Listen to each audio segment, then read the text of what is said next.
retomar la entrevista, les contaba yo que un nuevo ataque en la macrozona sur, esta vez contra un vehículo blindado de Carabineros en Ercilla. Vamos a conversar los últimos hechos de violencia, vamos a hacer un análisis de esta situación que se vive en la denominada macrozona sur. Tomamos contacto con Roberto Coloma, él es ex coordinador de la macrozona sur en la región de El Biobío. Roberto, ¿cómo le va? Gracias por su tiempo con CNN Chile. Muy buenos días, a tu disposición para lo que estime pertinente consultar. Roberto, partamos por lo que usted publicaba en Twitter. Ahí escribía lo siguiente: es muy difícil que este gobierno logre controlar la delincuencia y el terrorismo en el sur, porque simplemente las políticas de seguridad pública no están en su ADN. O sea, debo deducir de sus palabras que no ve una estrategia establecida de parte del gobierno central. O sea, no solo no hay una estrategia, sino que además, lamentablemente, este gobierno y los sectores que lo apoyan tienen un verdadero tejado de vidrio en materia de orden público y de violencia. Los sectores que apoyan el gobierno del presidente Boric han validado históricamente la violencia y la han validado con bastante intensidad en los últimos tiempos en Chile. De manera que es muy difícil, a mi juicio, que quienes han validado la violencia, ya sea por acción o omisión, puedan controlarla ahora que son gobierno. Están en una posición bastante antinatural. No está en el ADN del gobierno implementar políticas de seguridad pública como las que son necesarias implementar para ponerle freno a esta situación que es dramática.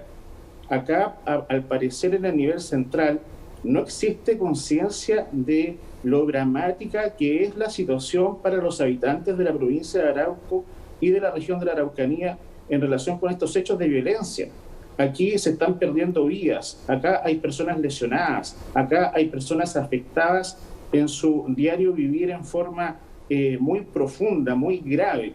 Y lo que la ciudadanía y especialmente las víctimas esperan es que el gobierno, independientemente de su ideología política, haga lo que tiene que hacer para garantizar la seguridad de las personas, y eso yo veo hasta el minuto que el gobierno no lo ha hecho. Por de pronto, la primera decisión que tomó el gobierno en materia de seguridad pública en la zona fue terminar con el estado de excepción de emergencia, que si bien es cierto no era una fórmula mágica que controlaba todos los hechos de violencia, sí generaba un contexto y una situación de mayor control de la situación. Hoy día la situación está completamente descontrolada, se ve un gobierno completamente confundido y que no está dispuesto, por una cuestión más bien ideológica y de los compromisos que tiene con ciertos sectores de ultraizquierda, para no ocupar las herramientas constitucionales y legales que el país tiene para poder enfrentar estos hechos de violencia.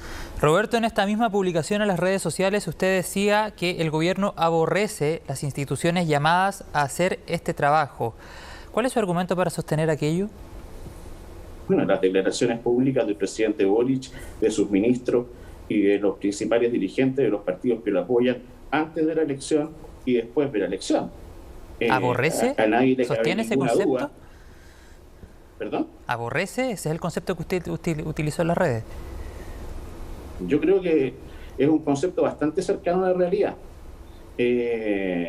Para nadie es un misterio cuál ha sido la conducta del presidente Boric, siendo antes de las elecciones y después también de las elecciones, en relación con las Fuerzas Armadas y con las fuerzas policiales de Carabineros y la Policía de Investigaciones.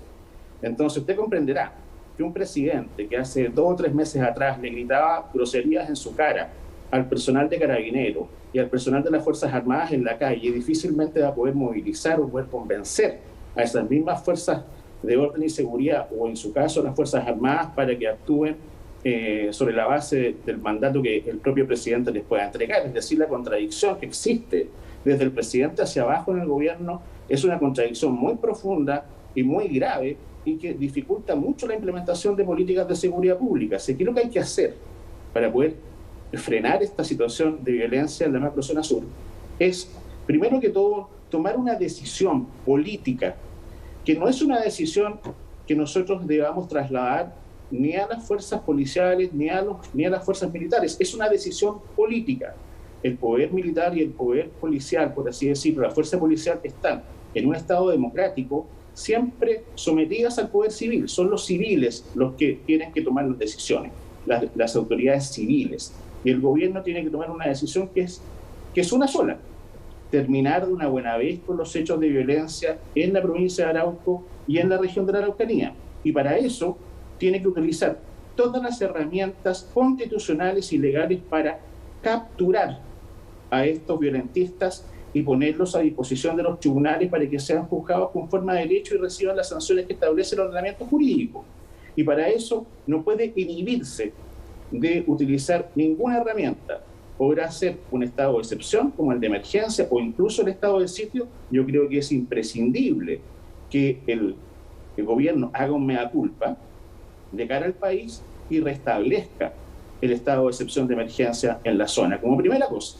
En segundo lugar, lo que tiene que hacer es empoderar a Carabineros y a la Policía de Investigaciones para que hagan su trabajo con el respaldo político de las autoridades civiles.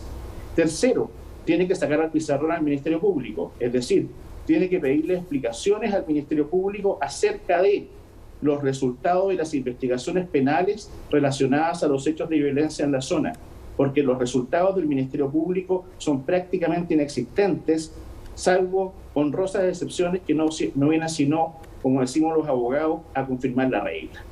De manera que ¿A qué causa se refiere particularmente con eso, Roberto? Usted ha sostenido en varias oportunidades que el Ministerio Público tiene muchas causas abiertas todavía, que no se ha llegado a un puerto. ¿A qué causa se refiere particularmente? Bueno, las causas hay más de 300 causas, por lo menos hasta donde yo quedé. Mientras ejercía el cargo de coordinador en la macrozona, había más de 300 causas abiertas y los resultados, me refiero específicamente a detenciones de personas de cierto rango, por así decirlo, dentro de estas orgánicas violentistas, la verdad es que era prácticamente inexistente. No hay detenciones de los procedimientos de investigación. ¿Pero qué está tratando de decir con esto? ¿Que hay una falta ahí del Ministerio Público particularmente? Estoy diciendo que el Ministerio Público ha fracasado categóricamente en lo que es la investigación de los hechos delictivos una vez que esto se produce. Antes de que se produzca el delito, es decir, toda la fase preventiva y la reacción en etapa de flagrancia de la comisión del delito le corresponde al Ministerio del Interior, a Carabineros y a la Policía de Investigaciones a través del Ministerio del Interior. Una vez que el delito se produce y se consuma, se tienen que abrir las investigaciones penales y ahí quien lleva la batuta, por así decirlo, es el Ministerio Público. En esa arista también ha habido un fracaso rotundo que lamentablemente lo estamos pagando, o lo están pagando, mejor dicho, los habitantes de la provincia de Arauco y de la región de la Araucanía.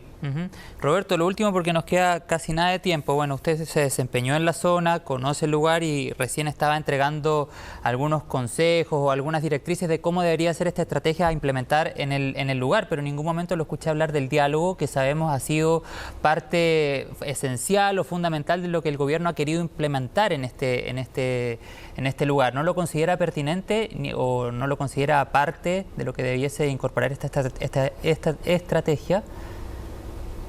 Bueno, ya vimos el portazo en la cara que le pegaron los grupos violentistas que operan en la zona a la ministra Sichas cuando pretendió ir a visitar Timocumpuy.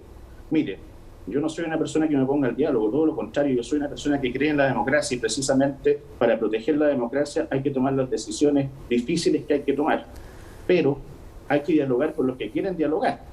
Y la condición básica para poder establecer cualquier diálogo es que estos violentistas, primero que todo, entreguen las armas. Cuando entreguen las armas, ahí podremos sentarnos como sociedad chilena a dialogar con quien quiera dialogar. Antes no. Roberto Coloma, le quiero agradecer por este tiempo con CNN Chile, por este análisis de los últimos hechos que también hemos conocido durante esta semana y en la denominada Macrozona Sur. Que esté muy bien. No, muchas gracias a ustedes. Buenos días. Buen día. Vamos a hacer un alto.